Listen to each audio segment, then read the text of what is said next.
But there's hope. I have hope now. And I may in the future sometimes go down, but I know how I can get back to normal.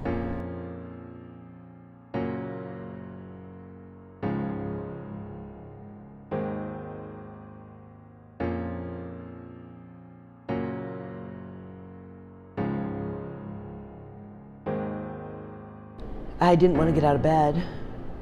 I would get out of bed and just stare at the wall for 3 hours and cry. And I would cry intermittently all day long.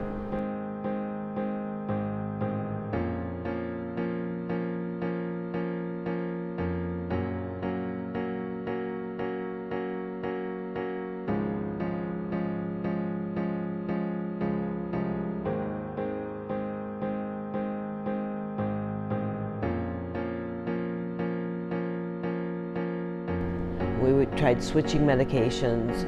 It continued to get worse to the point where I couldn't see it ever getting better. I felt hopeless.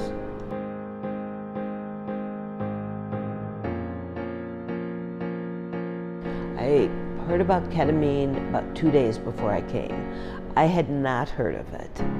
Apparently I'm the only one. A friend who was trying to help me, take me out for walks and whatever, asked if I knew about it. I said no. She told me.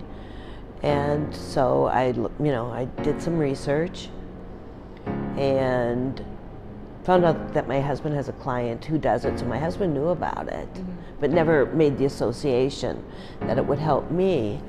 And then I called a few clinics, and here I actually got a voice on the phone. You're one of the only clinics that accepts insurance for at least part of the treatment. And the woman who answered the phone was so compassionate and heard the desperation in my voice and could not have been nicer, more supportive, told me there's hope, and got me in as soon as she could.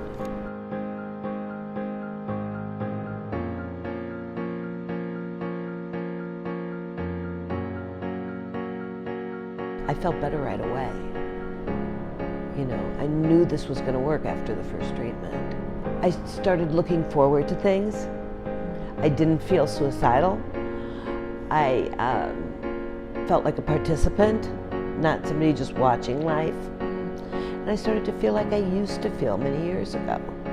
My husband says I turned back into the Energizer bunny, and I spent a good year sitting on that couch.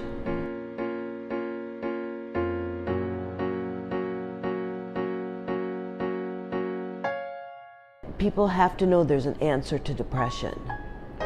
And when you're depressed, you're least likely to go do research and look for solutions because you get caught up in almost a paralysis. I know I should go outside and walk to try and help myself. I couldn't get the momentum up. So, I've learned depression's not a life sentence. If your typical antidepressants aren't working, there's really something fabulous out there. And you should scream it from the treetops, try and get the FDA to approve it. I would lobby for that, to make it more accessible to people who have health insurance but don't have, the money to pay for it. But there's hope. I have hope now. And I may in the future sometimes go down, but I know how I can get back to normal.